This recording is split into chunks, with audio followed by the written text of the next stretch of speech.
Welcome to daily book summaries. We have set a target of completing 200 book summaries in the entire year. On the journey, we are here on the book number 94. The name of the book that we have today is Behind the Cloud. So let us start without any delay. I'm sharing my screen. So this is the book summary that I want to reveal today. Behind the Cloud, written by Marc Benioff. Let us see the target audience of this book. The 33-year-old product manager who just got rejected in a B2B pitch. If you don't know what is B2B, it is nothing but business to business pitch. It's like if a product manager having a product or service who just got rejected in his pitch. The 48-year-old PR executive. PR stands for public relations. Public relations executive who is debating whether to make certain data available publicly or not. Means those who are having the dilemma in publicizing the content or data presentation to the public. And anyone who is about to approach someone in another country for business. For this type of category people, this book will be helpful guide. Behind the Cloud. Let us see the synopsis. Behind the Cloud tells the story of the Salesforce.com, one of the biggest and earliest cloud computing software as a service companies in the world, and how it went from small startup to $1 billion status. Let us listen from the author itself, Marc Benioff. One idea alone is a tactic, but if it can be executed a number of different ways, it can become a great strategy. Let me repeat this. One idea alone is a tactic, but if it can be executed in a number of different ways, it becomes a great strategy. Said by the author, Marc Benioff. To kick this off, I would like to give you an practical idea of the difference between a millionaire and a billionaire. A millionaire and billionaire both have a lot of money. So it is easy to throw them into the same bucket into your head. And there is actually a huge gap between them. Let us understand in practical example. So if you want to go back 1,000,000 seconds from right now, you land at 12 days ago. Now it's your time. Calculate if you want to go back billion seconds, how much time it will take to you. Ravikaran and Sony. Calculate 1 billion seconds and go back to that. Let us see Calci. Sorry? No, what you were saying? 1 billion seconds. Yeah. Going backward means how much time? How many zeros for 1 billion? I guess 9. 6, 9. This is 1 billion, right?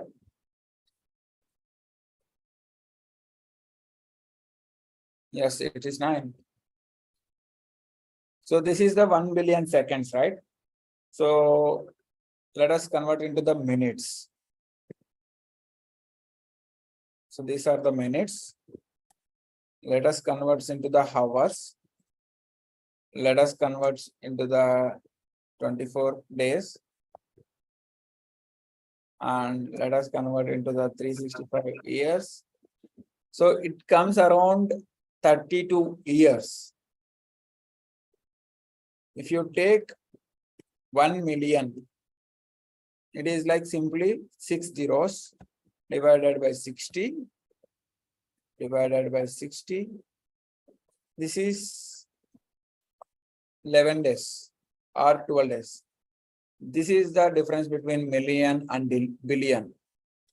If you go back 1,000,000 seconds from right now, you land around 12 days ago. Whereas if you go back 1 billion seconds, guess where you land? you landed 32 years ago. Insane difference, right? A billionaire is often not even in the same universe as a millionaire. This also makes becoming a millionaire look rather easy. All you have to do is earn $1 every second for 12 days in a row. Still hard, but much less impossible than it usually seems. Means earning every second $1 seems possible. Marc Benioff is a billionaire. He started one of the most popular, profitable, and earliest cloud-based software as a service companies in the world, which is nothing but Salesforce.com. Right in the dot-com boom in 1999 and rode it all the way through the crash. In 2009, he wrote down the story of how he pulled it off and what made Salesforce different than others. Not everyone wants to build a billion-dollar business. Not everyone can. I get that. Learning lessons like these is much more about the mindset than it is about the specific strategies you can apply. So we are not discussing about the strategies, but we are discussing about the mindset.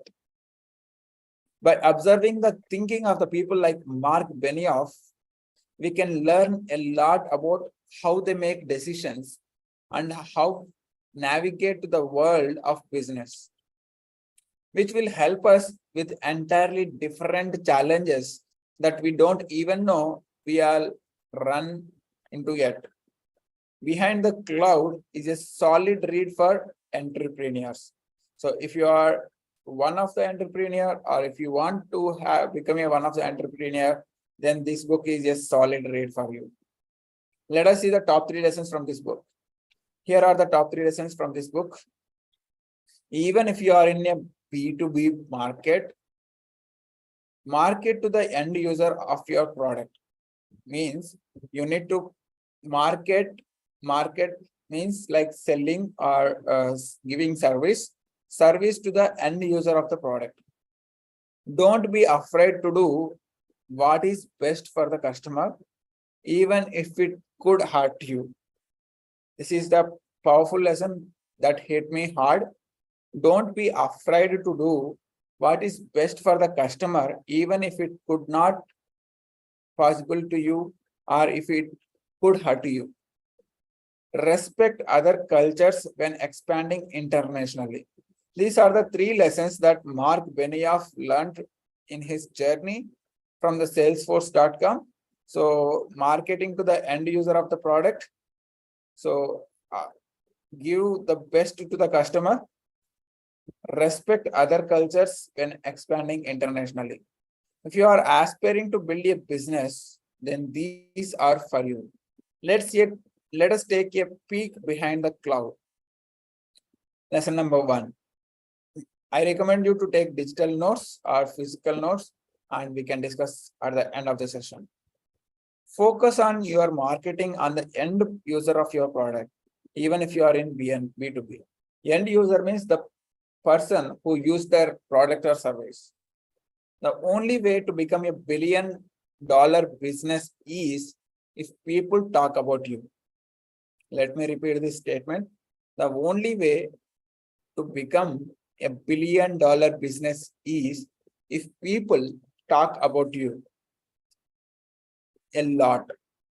One of the ways Salesforce tried to harness the human desire to share was to focus on editorials, which were written up, unbiased reviews by the individuals and published in the news outlets or even on the personal blogs, like a movie reviews on Google. Another was going after testimonials, which is when a user tells about his or her success story with the product and thus inspires others to give you service a try. So 2 things here. One is reviews by the individuals who are not familiar with product or service. The second one is taking success stories from the known people. So unknown people reviews and known people success stories. These are the two things they have taken care of a lot. Interestingly, instead of being an online business, Salesforce found offline events to be a great avenue to pursue both of these. What they did differently than most other tech companies and startups were when they go offline in their marketing, though, was that instead of pitching the executives in charge of money and decisions, who would ultimately have little to do with the product, they held the public events for the end users of their product. Like you see the job mela, in the same way they have exhibited their products and services. Are that services, sales agents, customer service people attended those type of public events. These city tours were dedicated to celebrating the real customers, packed with the keynotes, user demos, customer presentations, and even posters of users as a tribute.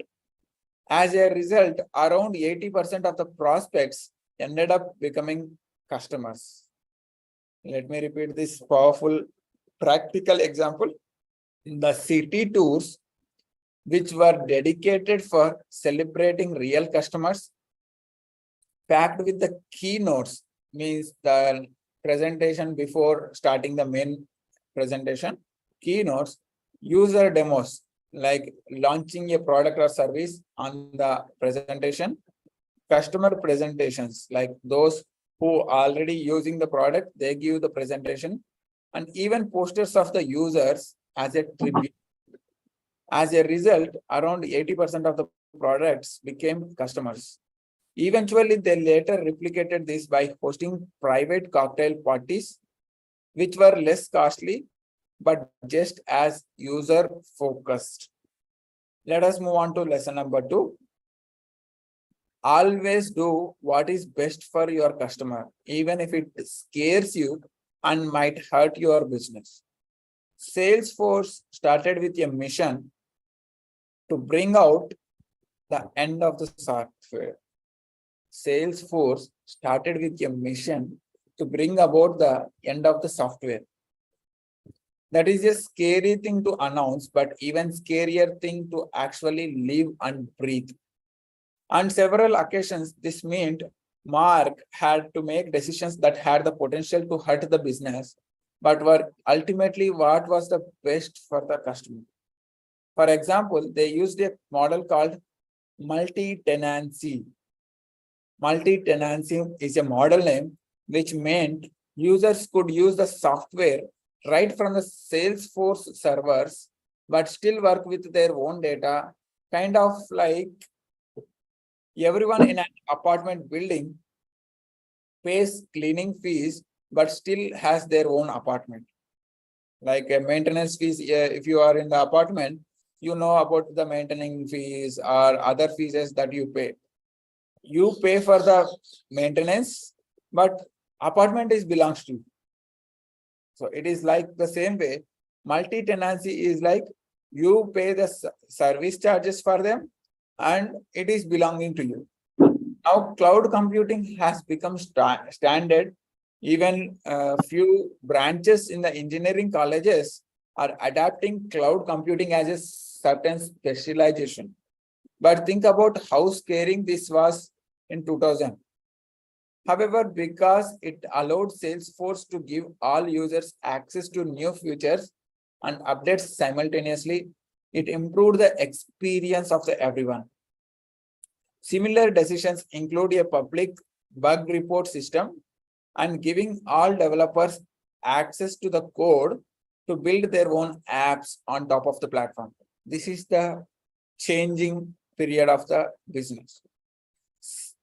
A public bug report system, like they invited the public to inform the bugs and giving all the access to the developers, all developers access to the code to build their own apps on the top of the platform. Like they made like open source platform.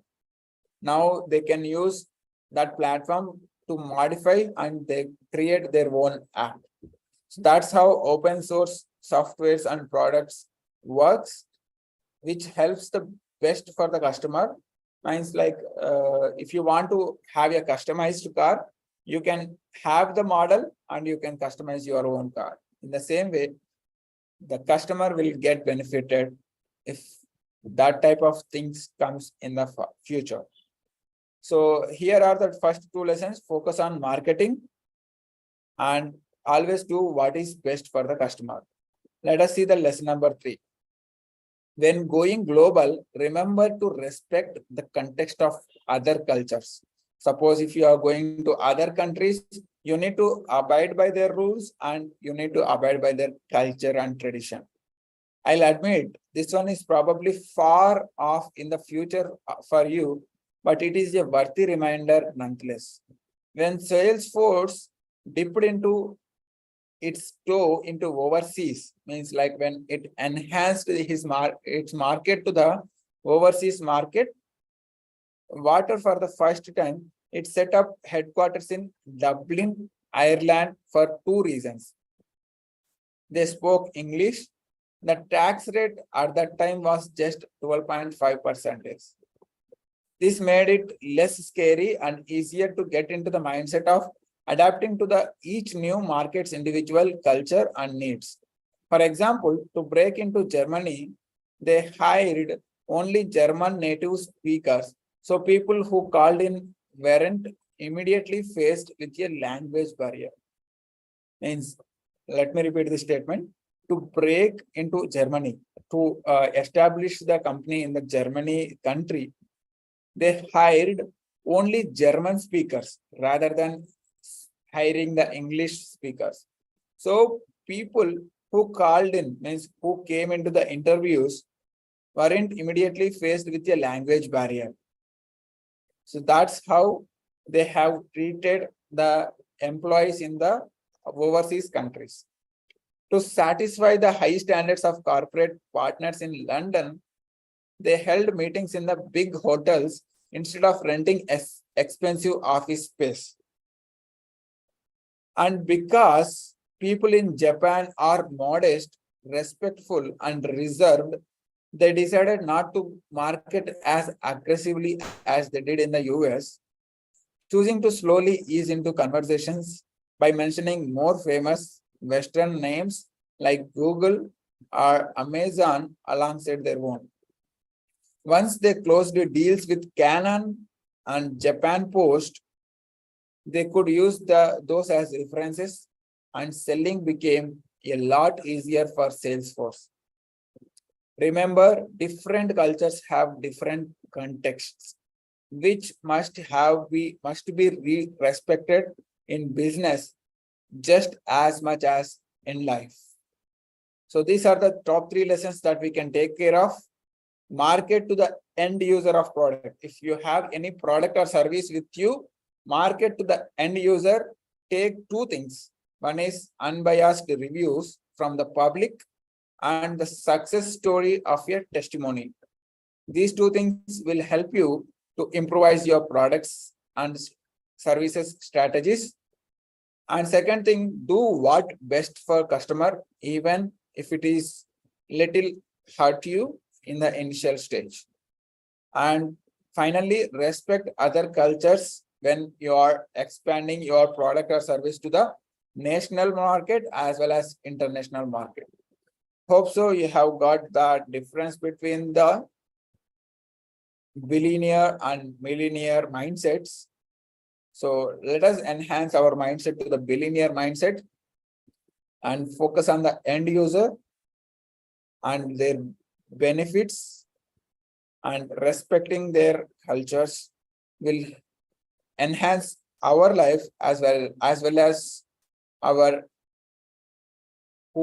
our managers as well. Okay. Thank you so much. See you in another book summary.